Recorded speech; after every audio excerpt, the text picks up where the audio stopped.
All right, so I want to welcome you all to today's webinar, Essential Elements to an Effective Website.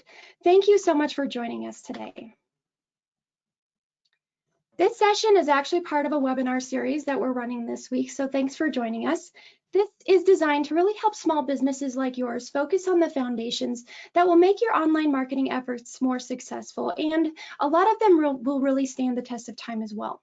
When we're talking to so many small businesses, we find that they often have foundational elements that simply aren't set up or working to their benefit. And that's why we put together this webinar on online marketing must-haves to give you a roadmap to results. Yesterday in step 1, we talked about the foundations and how all of the different pieces or tools work together, and that was more of an overview. And through Friday, we're going to be diving deeper into several of the tools we talked about yesterday. Today is all about the essential elements that you need on your website. We often get asked if a website is even necessary with social media and so many other online marketing tools out there, and yes, it is. Consumers use websites to find and engage with your business. Yet we also know that 45% of small businesses, unfortunately, still don't have a website. When your customers or prospects are searching for you and what you offer, many are going to visit your website to learn more about you. This is something that I do all of the time. I look for a website first. They want to determine whether you're the right business or organization for their needs, and your website really needs to answer the questions that those people are going to have about you and presents what you offer or the cause you're supporting in the right way.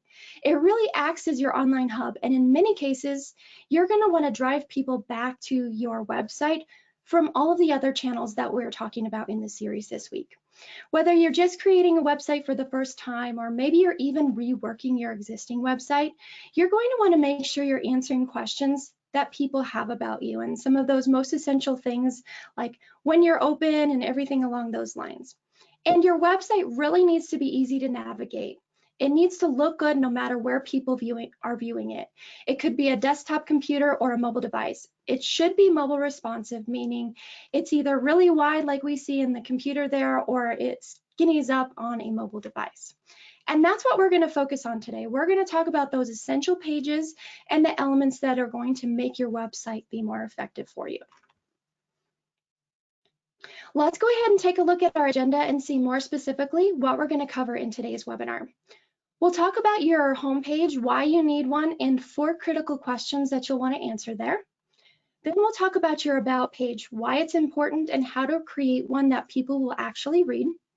And then we'll talk about your contact page, which is also very important because you want to make it easy for people to be able to contact you.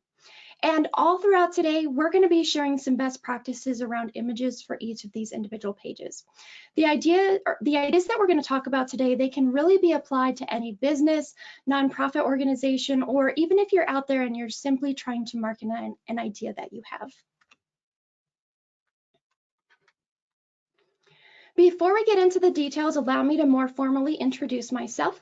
My name is Stephanie French, and I'm the content manager for webinars here at Constant Contact. I'm well versed in online marketing tools, and I'm very happy to bring back Dave Charest. He was on yesterday's webinar. He is the director of content marketing, and he's going to be helping us to talk about websites today as well. Hi, everyone. Thanks so much for joining us here today. It was great to see so many of you on the line with us yesterday. And I just want to mention, thank you to those of you who did leave feedback for us as you exited the webinar. We do read every piece of feedback and we take that stuff seriously. And the great news is that so many people found some great value on the session that we had yesterday. And I'm excited to see that so many of you were excited to take the deeper dives in the rest of the sessions that we have scheduled this week. So thank you so much for being here. And I know both Steph and I are excited to share some more information with you that we hope you'll find helpful. Absolutely. So let's go ahead and dive in. Let's start by running a poll here, and Rachel's going to launch a poll on your screen here in just a moment. We'd really love to know, what features are you currently using on your website if you have one? This is going to be a check all that apply. Do you have an email sign-up form? Do you link your social media channels? Do you sell online or allow clients to book appointments? Do you feature your product or service information? And do you use a blog to increase your chances of getting found? If you're someone that doesn't have a website, that's okay. Just let us go to the questions window and let us know. Just say, hey, I don't have a website. That is okay too.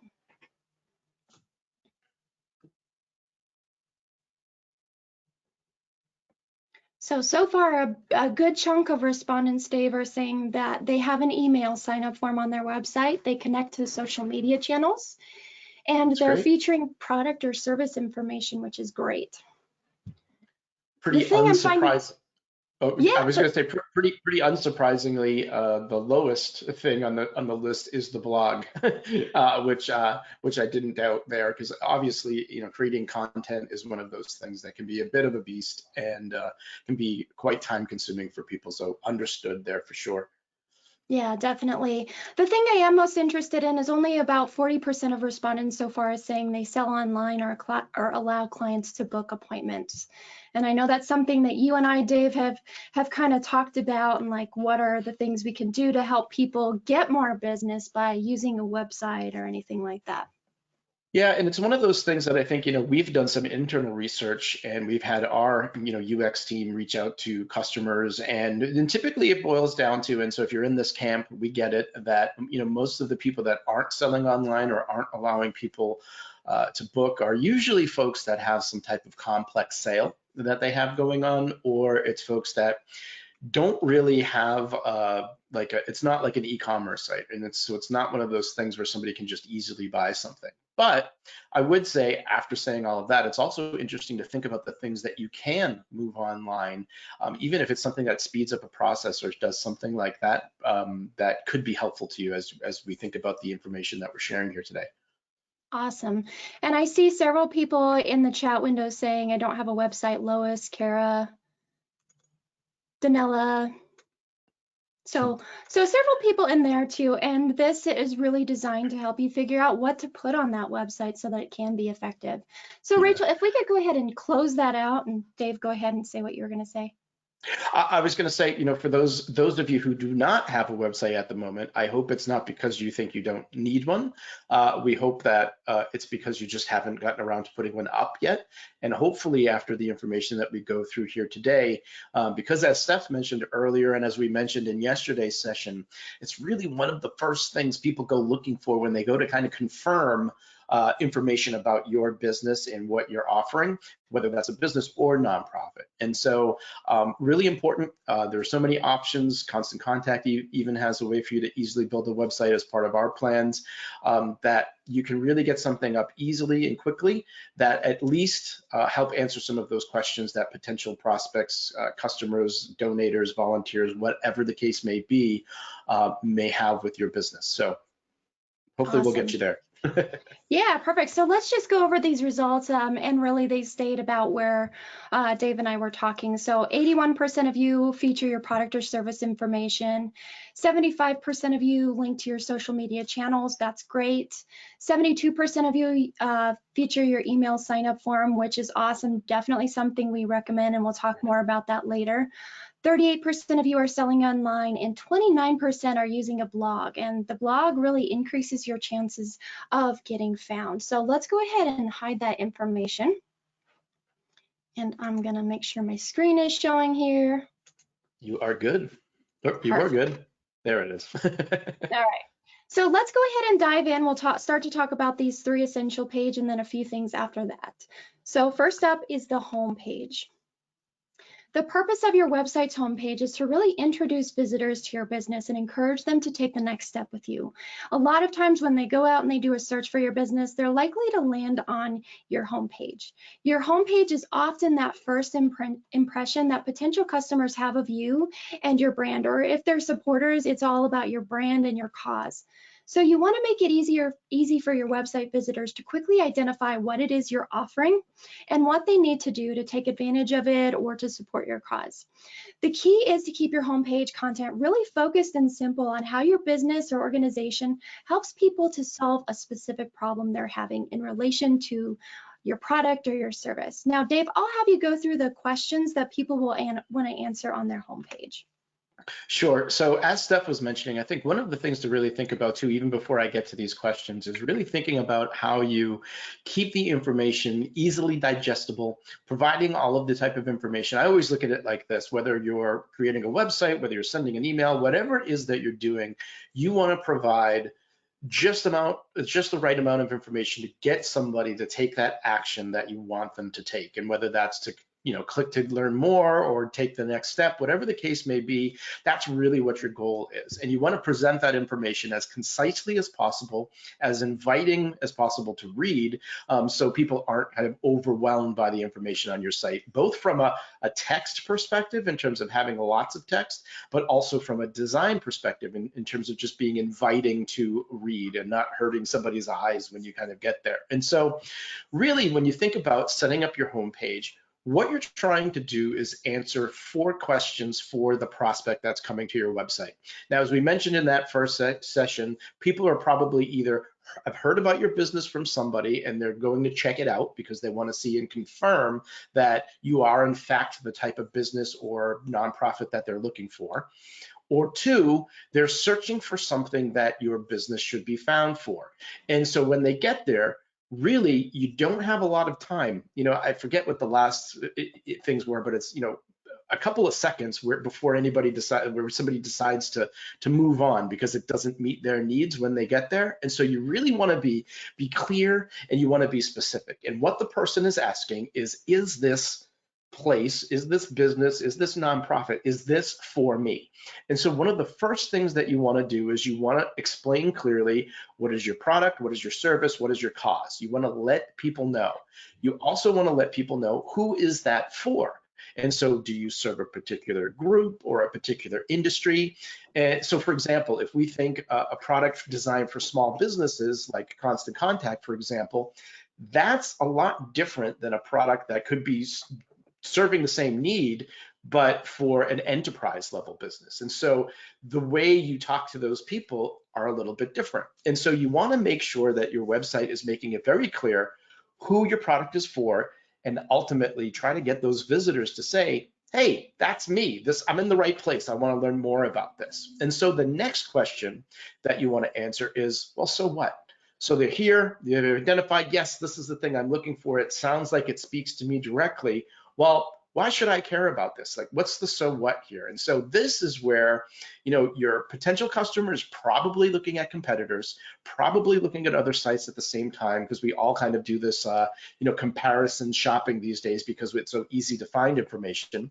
And so, you want to highlight something that makes your business unique. And specifically, if that's something that is tied to a problem that they're really looking to solve. And so maybe your product is the easiest to use, maybe you have award-winning customer service, whatever it is, or maybe you even just solve a problem in a very unique way that others don't.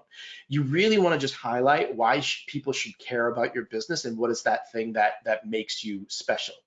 And then lastly, once you kind of get all this information, you want to make it very clear what it is that you want people to do next. And this is going to vary from business to business, of course, but it could be to make a purchase. It could be to add something to their cart, depending on the nature of your business and the type of site that you have. It could be to make a donation. It could be just to learn more. Or as we've mentioned, it could be just to sign up for more information. So then you have people on your list that then you can contact and then try to get the sale at a later time. And so really it depends on the nature of your business. It depends on the product or service that you have. You just want to be sure to identify what it is that you want them to do.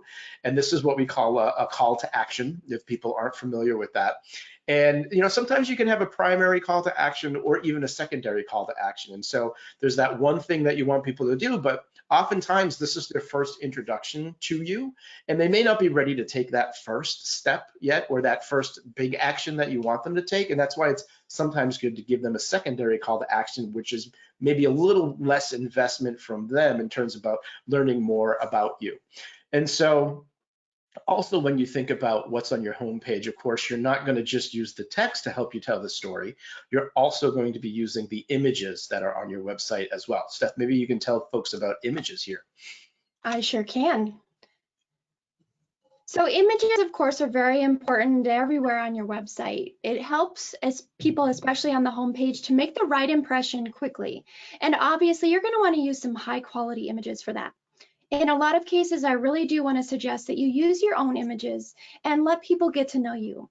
If for some reason you don't have your own images or you feel like they're not good enough quality, you can always go and look for stock images. But there are a few tips and suggestions I have there. If you're looking for images, you might check out unsplash.com, but there are tons of other stock image sites out there. What's nice about Unsplash that I like is that the images, they're really great looking, beautiful, and they don't look too staged. You know, sometimes you go to a website or you're searching a stock image site, and they're looking a little bit corny, and that might not give off the right impression for your website. So make sure you're looking for images that are natural looking, because those are going to have a better connection with your audience. Anything else you want to throw in there? Sure. So, just a tip on the stock imagery, like we always recommend that you're going to use your own images because those are always going to perform better. But if you are using stock imagery, here's a little tip for you. And if you can go to a site like unsplash.com there that has free images for you to use. But one of the things that you would want to do is you don't want to fall into that trap of using an image that everybody else is using as well. And so a little tip here for you is if you are searching for one of those, instead of taking something that's on that front page, try to dig down a few pages later in the search results for the type of thing that you're looking for. So you have a less of a chance of grabbing an image that somebody else is using as well, particularly a competitor, because then your sites really look the same. So there's just a little tip there. The other thing we mentioned with the questions that we're trying to answer and the text that we're trying to use is that we are trying to get the customer or the prospect to see themselves in this website. They want to be part of that. And so as much as you can, if you can show your staff working with the customers or show your typical customer on these images, that's a big thing to think about that'll be helpful to you. And again, helping the customer or potential customer seeing themselves as part of somebody that wants to work with your business. Another good thing is to show the end result if you're solving a particular problem. You probably like not that everybody's selling diet pills, but kind of like the before and afters of that type of thing works well. Not on that level, of course, we're not talking about selling supplements here, but that idea of showing like, oh, here's the result of after using the product or service.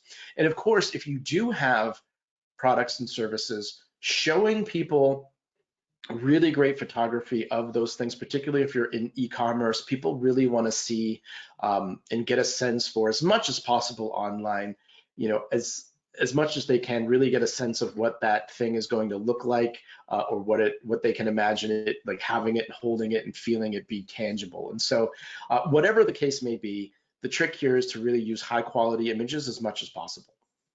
Absolutely. And we had a few questions.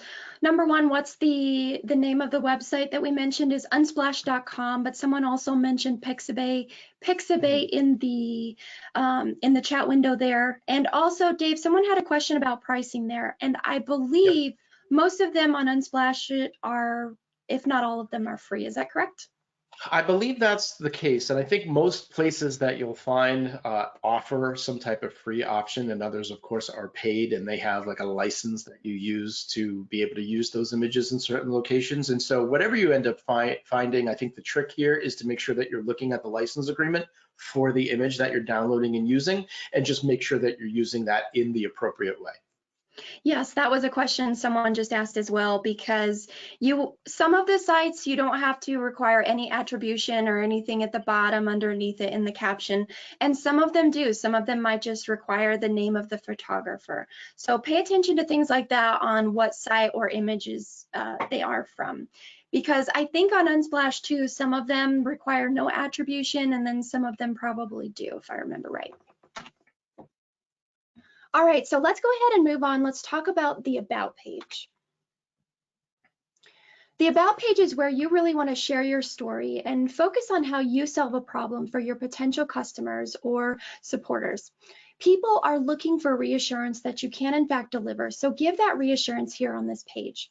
Share what it is you do, your history, and your qualifications.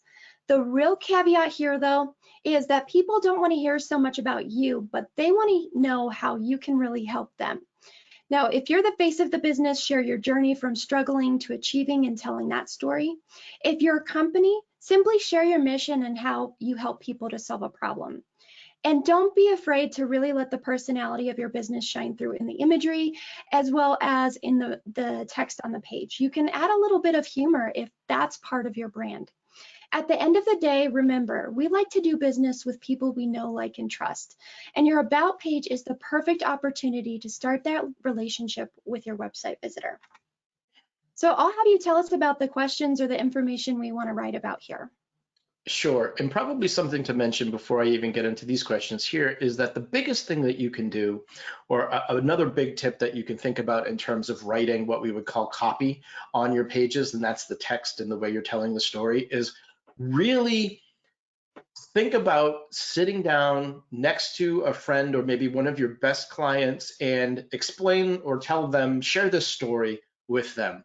The best thing we can do is write like we talk. We don't want to run into this situation where we get all stuffy and corporate and we're trying to use fancy words and doing all of those things, because ultimately what that ends up doing is watering down the message. And you say something that's so generic that nobody cares. And that's probably the worst thing that you can do. And you want to write copy and tell stories that people are going to connect with. And you do that by talking or writing as if you were speaking to someone. And you may turn people away, but you're also, which is fine because those probably aren't your people, but you're going to connect with those people that do connect with you. And this is really important on this About page. And you might think, well, why do I need this About page? Well, because as Steph mentioned, people are really interested in doing business with people that they know, like, and trust. And so on this About page, it's your chance to kind of share how you ended up at this point where you're sharing your story in a way that resonates with your potential customer. And so you're thinking about how you got started, and you kind of think about this in a storytelling manner. And so that would mean highlighting the problem that you're trying to solve for people. So when you're telling that story, you're sharing maybe those obstacles that you overcame to reach a certain level of success that you may be able to help them with. Share maybe the reasons why your work is important to you. And this really gets people to this point of like why people care, why they should care. And what you're really trying to convey here is that the potential benefit that somebody has for working with you. You're trying to get them to start to envision themselves working with you. I would also say it's very important to use pictures on this page, as we'll talk about in a minute. But really think about those things. Maybe you're really good at a particular aspect that you're better at than anybody else. This is kind of your opportunity to brag and share why that's to their benefit to work with somebody that has this particular skill set that you have. And so you can consider this, right? Like the what makes you different part here, like what is that superpower that you have that nobody else has that you can really offer to your customers or your supporters, whatever the case may be. And if there's a particular plan that you have for people that you bring people through, share that too, because this again sets all up, like it helps get them to understand who you are, what you do, and what your business or your nonprofit can do for the end user, which is a really, really great place to be. And I wanted to see if we could address this question from Leanne. Should you write in first person or second person? Thoughts? So I think it depends on the nature of your site. And so if you are, I like first person typically. I think it's okay to use the I sense, that like, particularly if you're the person that's going to be working directly with people. I think there are other situations where if you're a larger business and you have tons of employees and you may not be working with somebody directly, you can talk about the founder, and that's where you can use the second person. But I think the big thing to keep in mind here is what you actually want to use more of than anything else is the term you. And that means you want to talk about the person being there and what you do for them more than you're really talking about yourself, right? As we mentioned a little bit earlier, the more you can have your customer feel like you're speaking directly to them and giving them information that relates to them and why they should care, that's really the best way to go in terms of thinking about that. So that's a great question. Yeah, that's a great point. Thanks for sharing that. So let's talk about imagery here for the About page. It's no less important. You want to use images that really show your professional personality and whatever that might look like. Include images of your team members, and if it makes sense, action shots here of your products or being made, or someone interacting with a customer for an action shot. You really want people to start to imagine what it would be like to work with you. All right, so let's move on to the last essential page, and this one is the Contact Us page. The purpose of your contact page is simple. You really want to make it easy as possible for people to find and contact you. And you don't want to expect your customers or prospects to do a lot of work to figure out how best to reach you. Make it easy, or they're likely to leave and find someone else who's easier to contact. It's also not a bad idea to, again, summarize what it is you do in about 3 sentences and then give all of your contact details. But that's not absolutely necessary. I think one thing to point out is a lot of times people are going to land on that home page, but sometimes people might type in a specific question that makes them land on another page.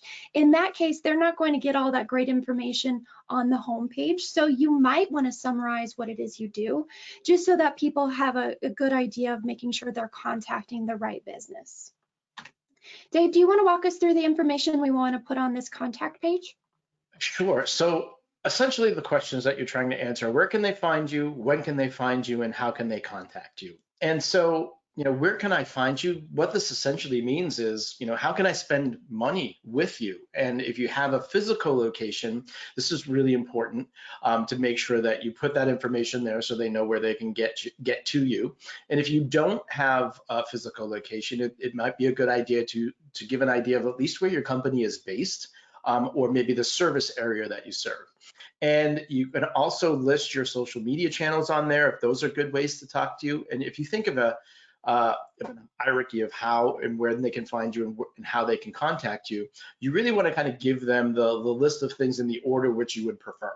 And so if you prefer somebody contact you through the form on your site, lead with that. If you prefer people reach out to you on Twitter or give them that option first and let them know the hours. And I think one of the biggest things you can do on a contact page is let people know not only how they can get in touch with you and the different ways they can do that, but also what they can expect in terms of a reply or how long they should expect to hear back from you. And oftentimes, because sometimes, like, let's face it, we're not connected all of the time. You might have, service hours, and it's okay to say, hey, thanks for your message. You'll hear from us within a day or something like that. That way you give them a kind of expectation, because oftentimes, if I'm being honest, and I'm sure plenty of you have run into this situation as well, hopefully no one here today, or if you are, you're going to change that now, but a lot of these websites that allow you to kind of create something quickly and easily have a contact form on them automatically, and you don't actually have those set up and nobody's actually monitoring them.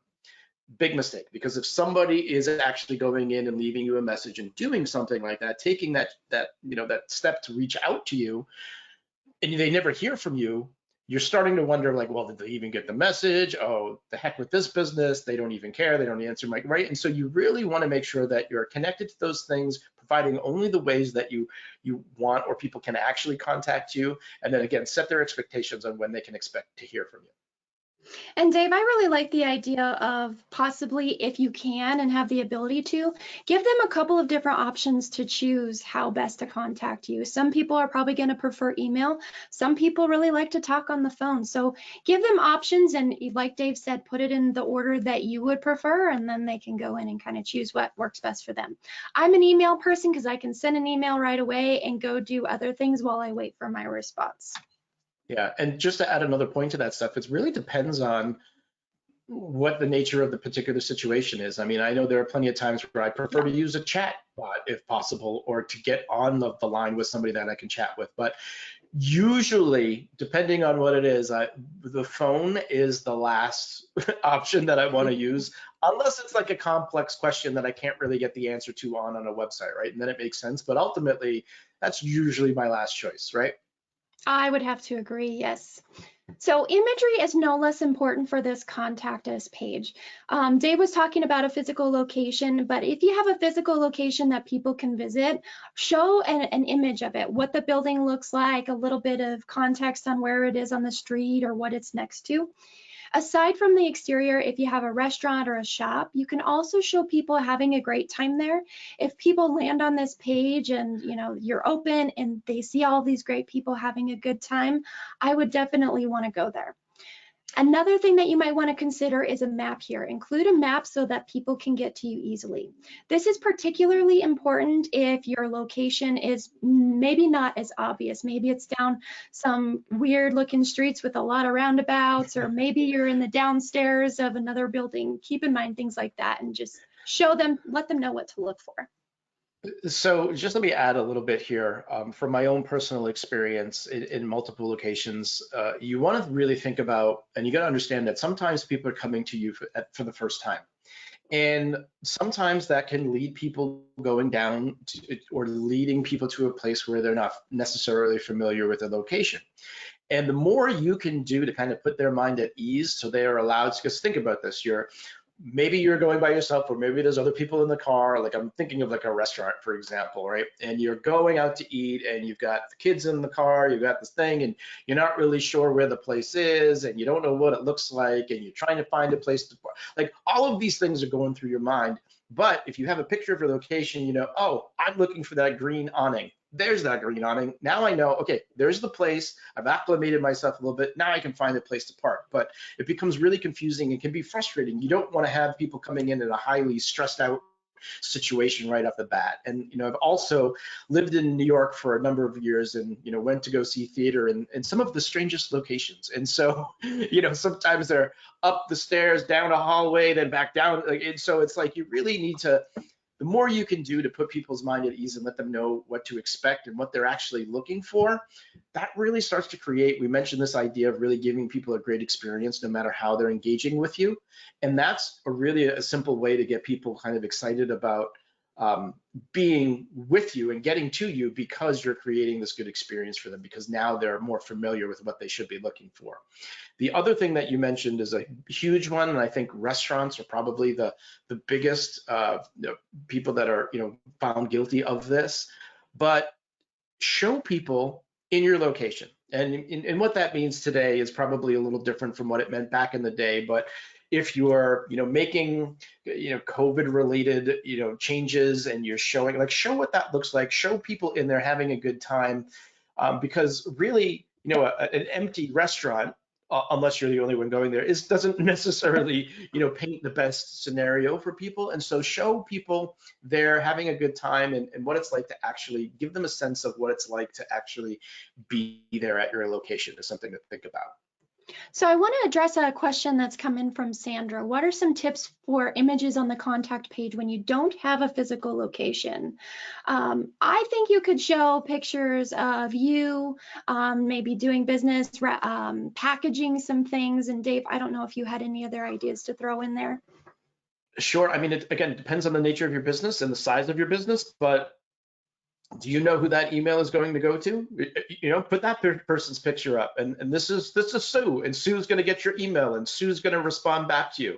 And that's actually a really interesting thing to point out, is the more you can set people's expectations, and when those things happen, those are little ways you can start to build trust with people. And so if you said on your website, hey, thanks for your email, this is Sue, once she gets it, she's going to reach out to you. And then imagine opening up your inbox and there's a message from Sue. And you're like, oh, I know Sue because you just told me Sue was going to contact me. And it starts to build this little connection, and again, build these relationships with people in these seemingly insignificant ways, but actually they mean a whole lot. So those are some ways I would start to think about that. That's a good idea. Awesome. Well, I want to talk about going beyond those 3 essential pages, because depending on your type of business or nonprofit organization, you're going to want to consider other pages based on that. Maybe it's the industry or the type of business that you're in. So I wanted to provide a few examples, and we've got a resource I'll share with you in a minute. But for example, if you're B2C, you work with consumers all the time. Let's say you're in retail. You're going to obviously want to have a store or a products page. And for example, if you're a restaurant, you're going to want to make sure to have a page that features your menu. And Dave, I think we should talk about this a little more with the menu. I think you and I have both had this same thought, is a lot of times we go to a website for a restaurant and that menu pops up in a PDF. A lot of times right now with COVID is we're using our cell phone, we're scanning that QR code and it's opening up on our mobile device. That PDF is kind of hard to read. You got to do a lot of clicking and dragging and zooming in and out to figure out what it is you want. So I would actually suggest choosing a page so it's mobile responsive and also putting your menu items on that page. Anything else you wanted to add to that, Dave?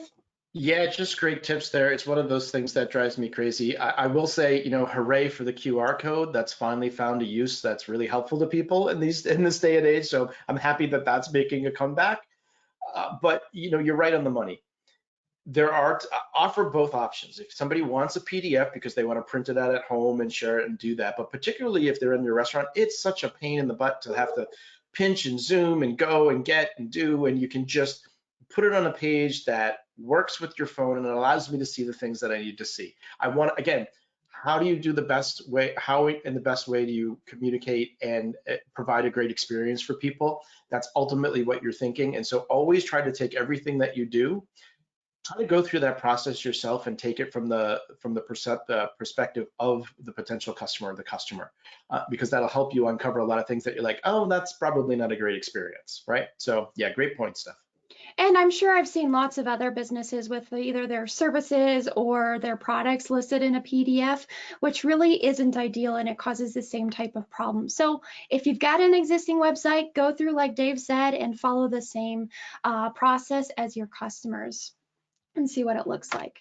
Now, if you're B2B, meaning you sell to other businesses, you'll want to think about things like your services or the solutions you offer and have a page for that. And in some cases, think about a page that really features your team and their expertise. Like if you're in marketing, it might be a good idea to feature all of your different team members and all the different expertise. That can show people, potential customers or clients, all the different types of things that you offer and the expertise that your team can really provide anything that they need. And then nonprofits. For you, you're really going to want to consider things like a programs or a services page. And then don't forget a donation or a support us page out there as well. We've actually got a guide that goes along with this entire webinar series. If you attended the webinar yesterday, you may already have it, but it is the Making Sense of Online Marketing Guide.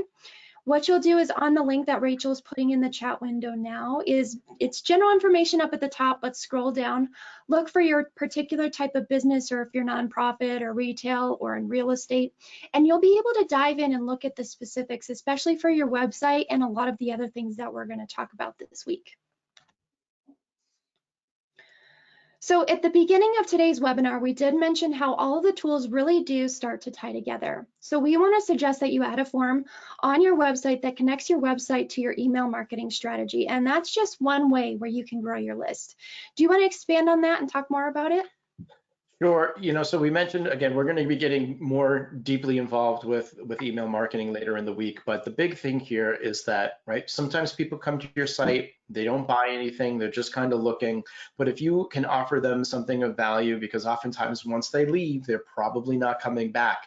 But if you can offer them something of value that they may like or want, whether that's a discount, whether that's a valuable piece of content or just some way to show support, something like that.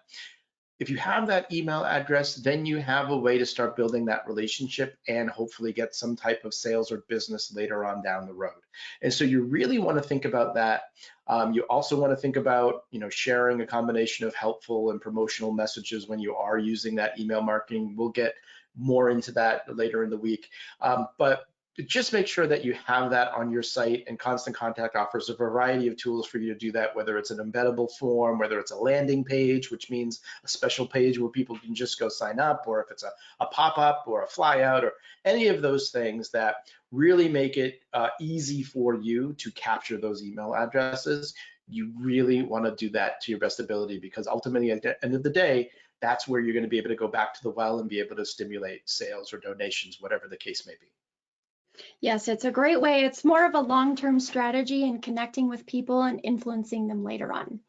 So let's go ahead and move on. We had several people send in their websites for us to review. So we're going to try to go through a few of those now and go through the points and tips we talked about today and provide some suggestions. So let me get this pulled up. So Steph, while you're setting that up, a thank you to everyone who sent in a website. Obviously, we're not going to be able to get to everybody's, but good for you for taking that, chance to send that information in. So we're grateful for that. And so looks like we have potential you on here first. So let's see. What is the first thing that we want to do, right? So this is the home page, and what we said we wanted to do was really get into kind of the what is it, who is it for, so what, and what should they do next? And so really looking at this, so I'm seeing, there is a logo. The other thing I want to mention too is that this is a particular domain name, which is the URL that you see up there at top. From a professional standpoint, it's always great to have your own domain name. Oftentimes you can create a site, and if you use a free site or something like that, and if you have to do that to get started, that's fine. But eventually look to the point where you're going to get your own domain, because it adds a level of professionalism rather than being like XYZ company / your business name. And so the things I like here about this are that it is, its own domain, potential you, personal styling. So I'm starting to get a sense on what it is. It looks like the this circular thing that we have going on, this carousel of images. I'm not a big fan of carousels. I think they can be distracting. And I think they don't allow you to put the message that you want to have first, because your eye is getting taken away. And so what is it? Who is it for? So ready to elevate your style. I'm here to help you out with style rut. So looking at the information here, see how I can help you. So it looks like that's the call to action. And can you click that for me, Steph? The Yep. see how I can help?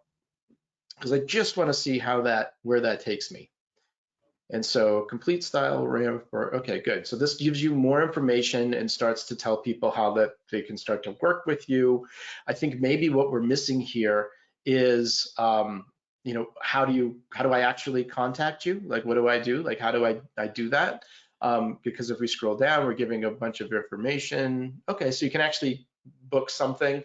There's finer details there. So you can have a way for somebody to do that, but you might even want to just provide a way for somebody to just, contact you just to get more information before even setting up this scheduled appointment. One of the things, if we go back to the homepage stuff, I think, I love the site. I love that there are all of these images of, and I missed the name of this person, but Joy. I love Joy. Great. So I love all these types of imagery. I love that you're showing yourself.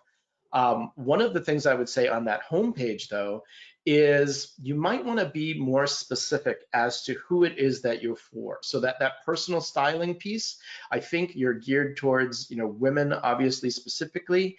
Is it professional women? Is it women within a particular, industry? You might benefit from narrowing that down more so you can talk specifically to the problems that those people have.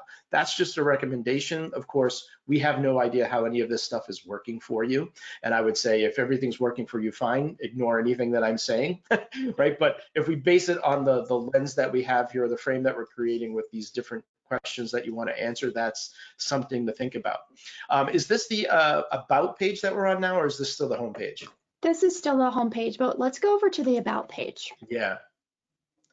So I love if you look at that navigation too, you see the about, you see the services page, you see the happy clients, and there's a blog too. And you have a very clear call to action to work with you. That's really great. So now one of the things I noticed here, we mentioned on this about page, what are we really trying to do? We're trying to tell your story, which I think is really great. You're trying to get people like why they should care. And you're trying to kind of let people understand what makes your business different. And I like that, a personal stylist twice trained, like it's showing your expertise. You've been doing this for a while. This is all really great. But if you could scroll down for me, I think one thing I might recommend, because I think, here we go. Helping women feel confident in their skin is my thing. Now, Steph, maybe you can answer this question as I'm not a woman, right? But just looking at it from the perspective of what I want as the person coming. Again, I'm interested in what's in it for me. I might actually start with that piece of information. So then I understand like, oh, this is what you're going to help me do. And then you start to give your credentials and show the ways that, why that statement that you've made, you start to support it with the other information. I think you also use this on that homepage a little further down the page. I actually feel like that helping women feel confident in their skin is my, like, without the is my thing, like, is a good message even on that homepage to say, hey, what is this? What is this thing? And then what happens is as people are digging deep in the site, it's kind of reiterating that thing, and people start to remember what it is that you are offering, particularly if they're looking at other businesses as well. So that might be something that interesting to think about. Yeah, I was Another thing, gonna, oh, go ahead. sorry. I was just gonna agree with you on that. I think that is a great headline or something to move to well, not necessarily move, but put on the homepage, because that's something that really gets me, and especially if it's a headline, it catches my attention, but also good to reiterate on some of these other pages as well. Could we go to I think there was a clients page or something? Yes, happy clients.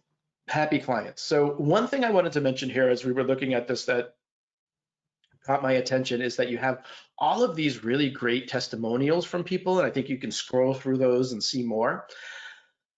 But the piece that I'm missing here, this seems like a great opportunity to be visual. So what does Sharon look like? What did you do for her? What was her new style? Is there a before and after picture that you can show? So people can start to say like, wow, like I'm kind of, like Pearl, and this is what Pearl looked like before, or maybe I, identify with Felicia, and I have the same type of body type, and this is what you did. So it helps people again start to envision themselves working with you and seeing the type of results that you can drive for them. So something to think about there.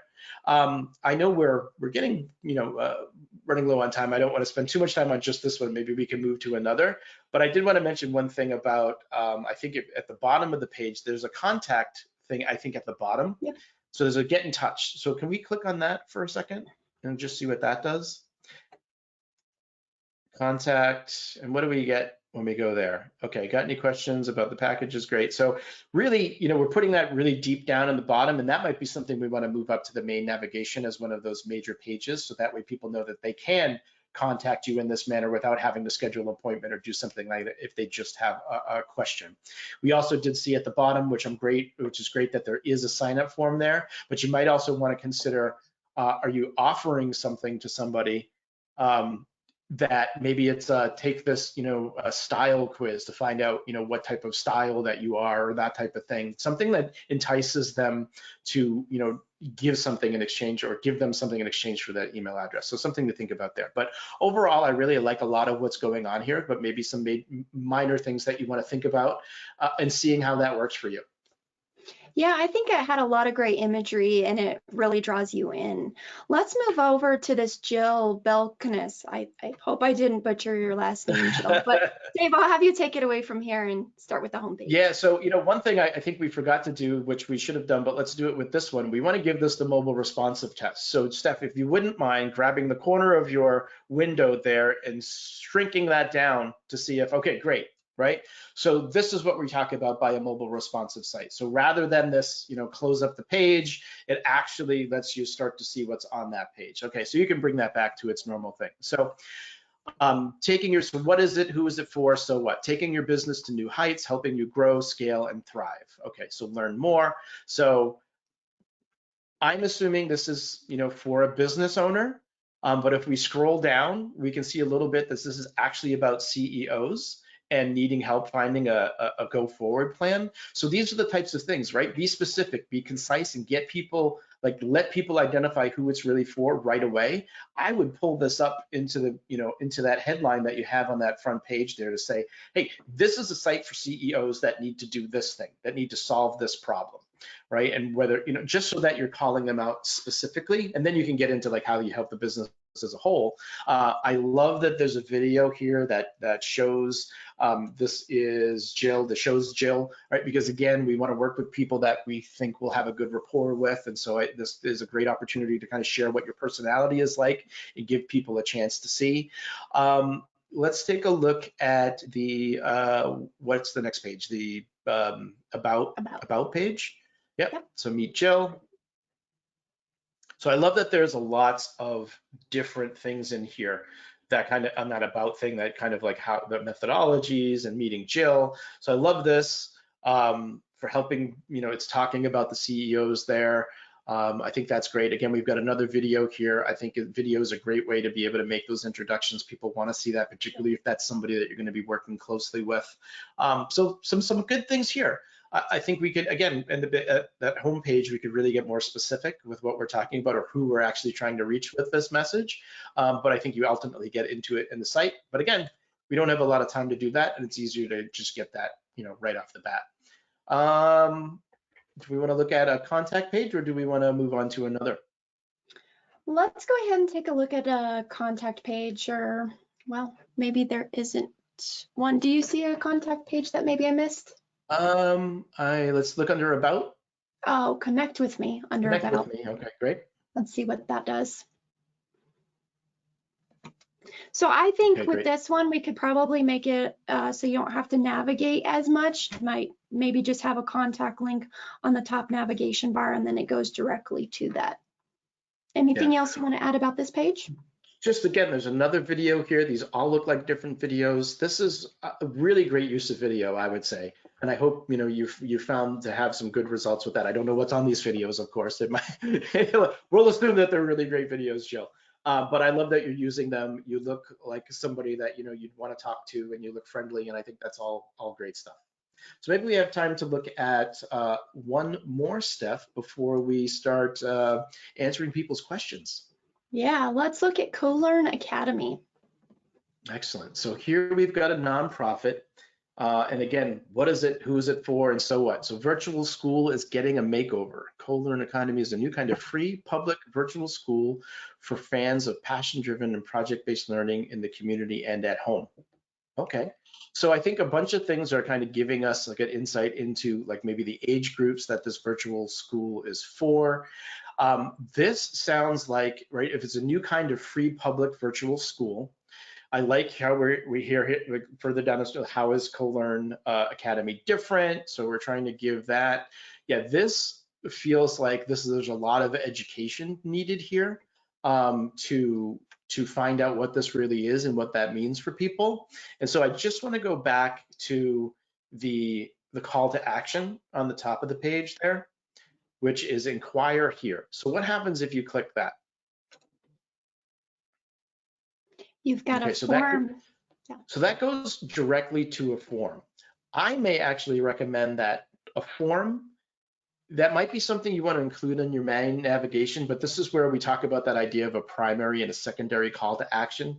Because you're doing something that is so different, based on what you're saying on the website, I may not be ready to take that jump right away to like fill out information. I actually just want to learn more about like, ooh, what is this? What is this thing? And yes, you start to show me that as I scroll down the page, but sometimes people just click that button because it's the call to action right away. And so I might suggest adding that as a way to, get more information about something. And then on those pages, using the contact us or the inquire form to do that. But overall, I think looks pretty good.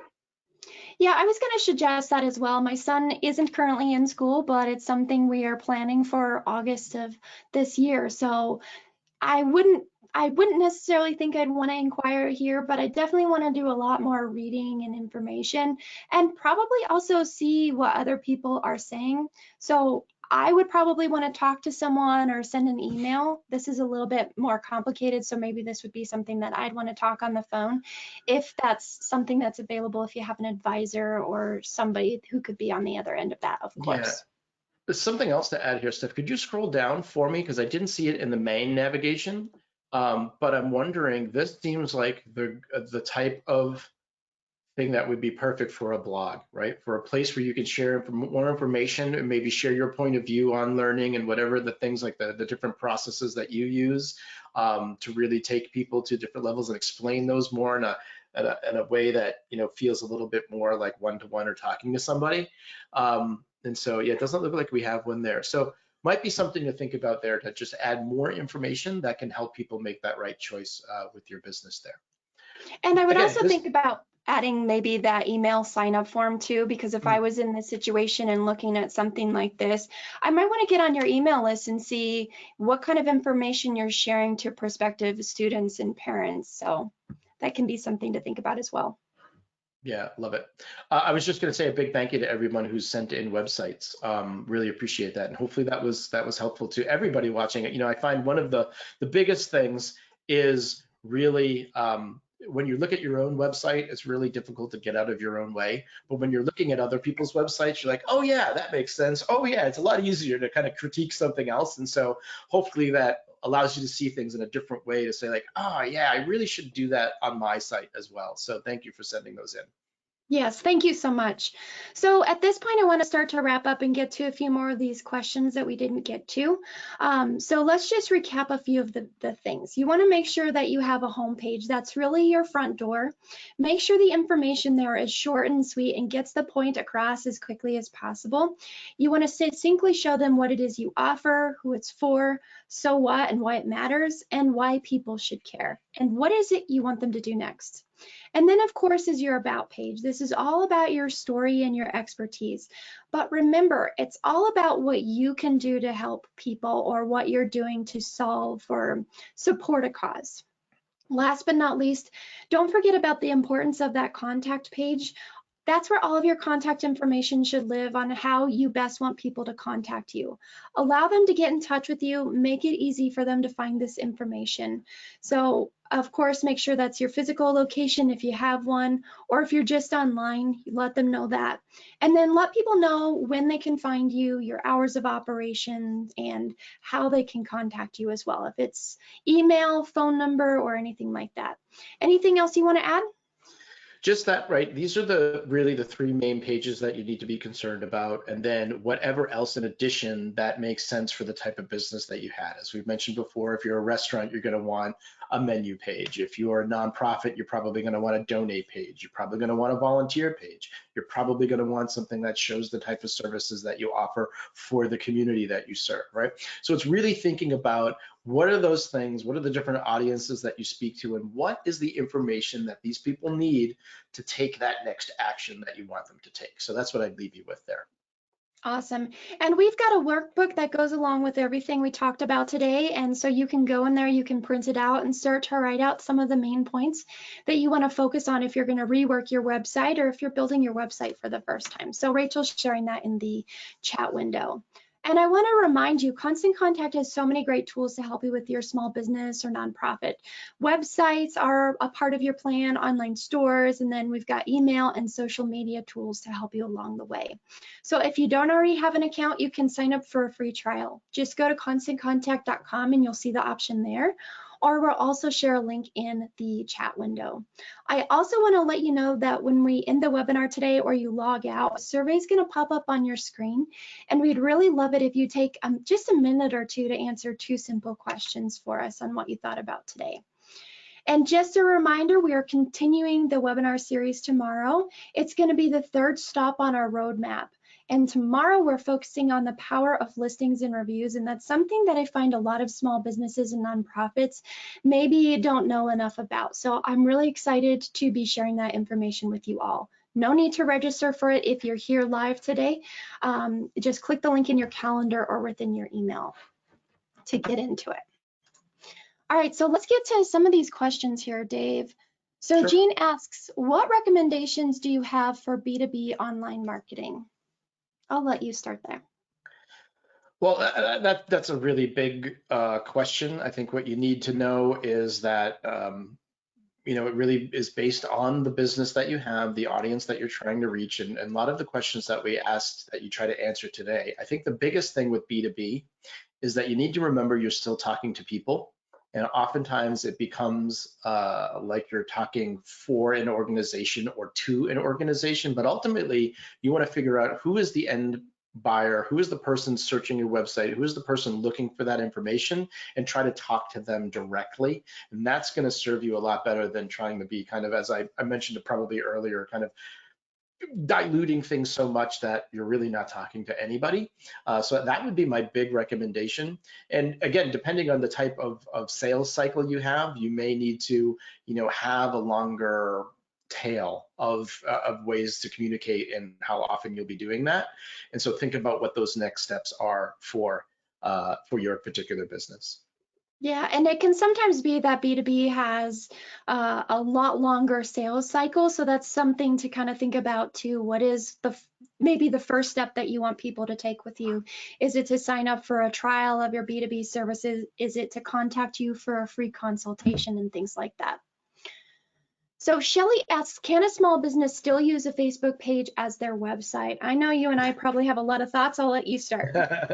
I mean, you can, but you probably shouldn't. And the reason I say that is because, again, I think we mentioned in the last session where, you're beholden to what Facebook wants to do and how Facebook wants to work its algorithms based on what you see, right? It's good to have a page there, but it's also good to have a place that's your own, that you own, that you as your own little corner of the internet. Because if Facebook goes down and you're relying on that for business, well, there goes your business for that day. And so again, all of these things are little outposts that help you find people in places they may be looking, but ultimately you want to bring them back to you, which is why we don't recommend just solely using a Facebook page or anything for that matter. It's about using all of these tools together to get you the best results. Having all these different things like social media and a website, it's just increasing your chances of getting found and the opportunity to show up in those search results based on what people are putting in there. So this next question comes from Diane. Is a blog enough? I want to kind of touch on this before I'll let you take over, Dave, but a Mhm. blog is really an essential piece to getting found online as well. If you think about it, when people are going out there and doing a search, a lot of times they're just putting in a full question they have. So if you are in business and you're getting questions from people on the phone, via social media, they're sending you emails, there's a good chance that someone is out there searching for that same question online. And if you've answered that question in a blog post, which is one way we suggest you get started with a blog, you're more likely to pop up in there. So I would suggest your blog as part of your website and as part of your domain.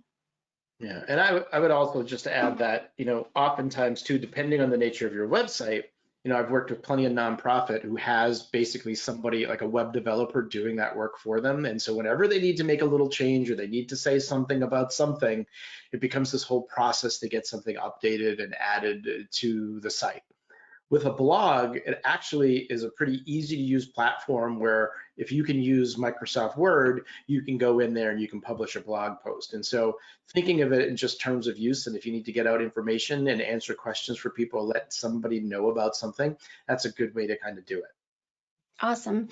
And I want to address this last one before we log off for the day, Dave. But Margot Sure. asks, can a blog be the same as a newsletter? If not, does a blog need to be prioritized over a newsletter? I'll let you start and then I'm sure I'll have some thoughts to add. Yeah, so I think they're not necessarily the same. I think they complement each other, and it's tough to say with the prioritization piece. I think an easy way to create content fuels everything that you're going to do online. And so if a blog is something that you have, it's something that's external that allows you to kind of bring people in, it allows you to share that stuff and bring people to your website. That's one thing.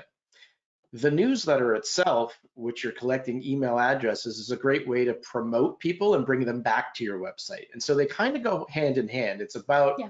that idea of, you're getting all people out here in a different site, bringing them to your website, giving them information, and then getting them onto your email list. And then once they're on their email list, you're kind of doing these things to then drive people back to your site, which over time, you start to build more information that you can use about the people that you have on your newsletter, which allows you to figure out how to best, use those tools to your best ability to get the end result that you're looking for. And so they all kind of work together.